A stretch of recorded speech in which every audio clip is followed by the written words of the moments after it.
Amritsar group of colleges ने 2 दिवसीय latest development in materials and manufacturing के विषय पर अंतर्राष्ट्रीय कॉन्फ्रेंस का आयोजन किया।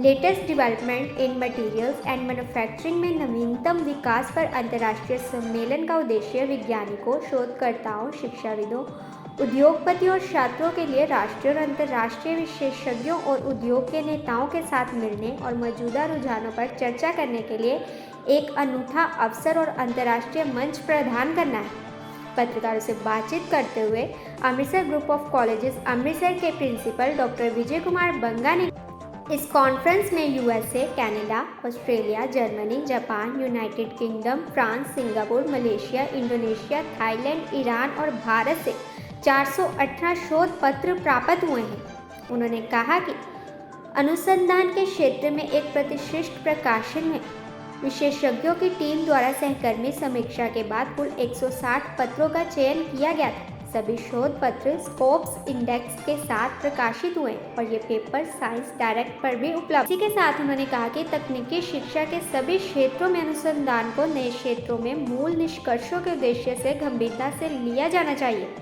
भौतिक विज्ञान में प्रगति के साथ ये इस गतिशील दुनिया में बने रहने के लिए निर्माण तकनीकों में बड़े बदलाव पर जोर देता है।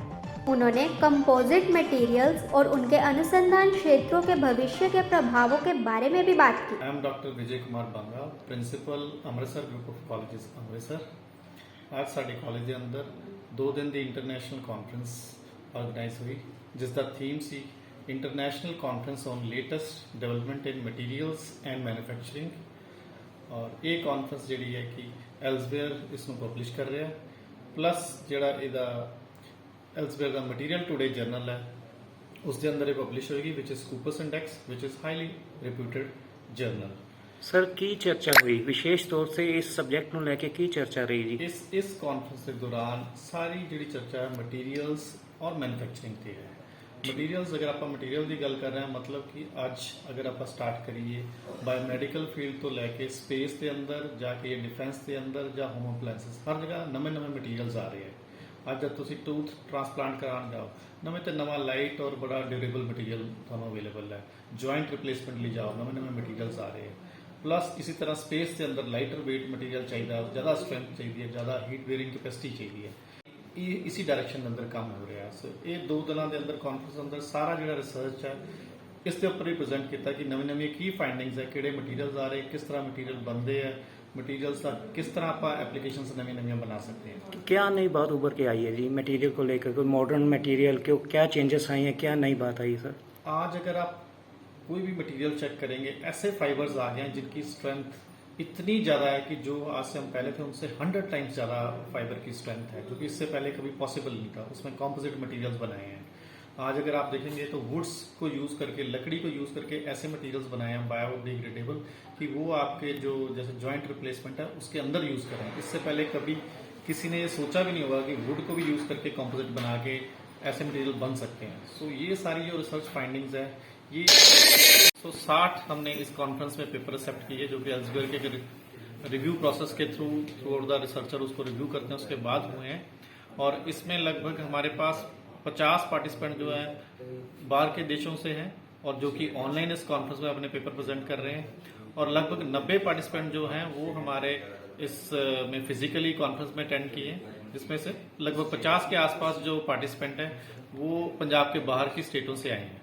तो उन्होंने अपनी रिसर्च यहाँ प्रेजेंट की है। रिसर्चर एक मत थे सर, वुड और फैब्रिक का कहाँ कहाँ यूज हो सकता है, क्या निचोड़ निकला, किस जगह इस्तेमाल हो सकता है? इसमें ऐसे कि ये सारा जो किसी एक रिसर्च की बात करते हैं वुड, किसी उस कंपोजिट और भी बहुत सारे मटेरियल, ये तो एक एग्जांपल था। ऐसे बड़े सारे मटेरियल्स हैं, प्लास्टिक्स को कंबाइन करके या फिर कोई और सिंथेटिक नए प्रोडक्ट्स बना के उनको कंपोजिट बना के ग्लास, प्लास्टिक, ये सब कॉम्बिनेशंस में यूज कर रहे हैं मटेरियल्स को। जैसे अलॉय है, प्लेटिनम है, इन सब के अलॉयज यूज कर रहे हैं।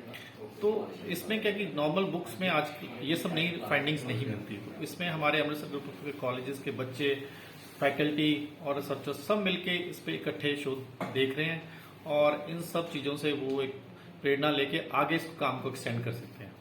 मतलब ये आपका एक्सपीरियंस जो रिसर्च वर्क है, कहाँ अब इन फ्यूचर प्रैक्टिकल कहाँ कहाँ प्रयोग में आ सकता है? हम इसको देखते हुए इसी डायरेक्शन में रिसर्च शुरू कर सकते हैं और इक्विपमेंट जो उसके लिए चाहिए वो सब परचेज करके यहाँ भी ऐसी लैब सेटअप करेंगे कि यहाँ भी हम इस मटेरियल्स पे कुछ नई चीजें कर पाएं।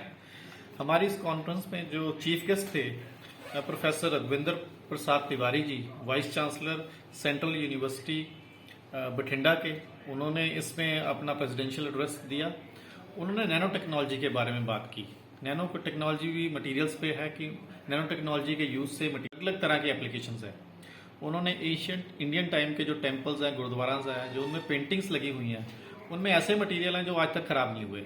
तो हमारा एशियंट जो रिसर्चर्स थे वो इतने एडवांस थे कि उस टाइम भी मटेरियल्स कंबाइन करके वो नैनो टेक्नोलॉजी पे काम कर रहे थे और ऐसे मटेरियल वो तब भी यूज कर रहे थे। इसी तरह डॉक्टर सरबजीत सिंह सिद्धू जी आए, जो कि सरदार बेअंत सिंह स्टेट यूनिवर्सिटी गुरदासपुर से आए। उन्होंने भी अपना की नोट एड्रेस दिया। तो उनका भी जो मेन था role of engineering skills in heart tissue implants, तो उनका बायो मेडिकल पे ही था सारा काम कि जो इम्प्लांट्स हम यूज कर रहे हैं उसमें कौन कौन से नए टिश्यूज पे, जो मैंने पहले भी बात बताई। तो उसके बाद आज क्लोजिंग सेरेमनी में प्रोफेसर बूटा सिंह सिद्धू हैं, जो कि वाइस चांसलर महाराजा रणजीत सिंह पंजाब टेक्निकल यूनिवर्सिटी बठिंडा से हैं, वो इसमें एड्रेस कर रहे हैं। उनका एरिया भी जो रिसर्च है सारा कोटिंग और जो मटेरियल्स हैं उन पे है कि कैसे जो नए मटेरियल हैं जिनकी स्ट्रेंथ इंप्रूव की जाए, प्लस उनका जो सस्टेनेबिलिटी है उस पर काम किया। तो वो अपना इस पे सबको उन्होंने इसके बारे में डिटेल से बताया। तो एक ओवरऑल जब देखा जाए, अमृतसर ग्रुप ऑफ कॉलेजेस हमेशा क्वालिटी एजुकेशन के लिए माना गया मार्केट में। तो ऐसी कॉन्फ्रेंसेस इस क्वालिटी एजुकेशन के प्रति जो हमारी दृढ़ हमारा वचन है उसको वो करती है, एक ऑथेंटिसिटी प्रोवाइड करती है कि जिससे हमेशा लीडर रहा है क्वालिटी एजुकेशन देने के लिए। और इस कॉन्फ्रेंस को हमारे मैकेनिकल के जो हेड हैं प्लस हमारे रजिस्ट्रार प्रोफेसर PS पन्नू जी, वो सारे कॉन्फ्रेंस के कन्वीनर हैं। उनने और उनकी टीम ने सबने मिलकर बहुत काम किया। सो ऐसी कॉन्फ्रेंस को जो फिजिकली करवाई और उसको सक्सेस किया, और लगभग 160 पेपर इसमें प्रेजेंट हो रहे हैं। लगभग 17 सेशन हमारे 2 दिन इस कॉन्फ्रेंस के चले हैं।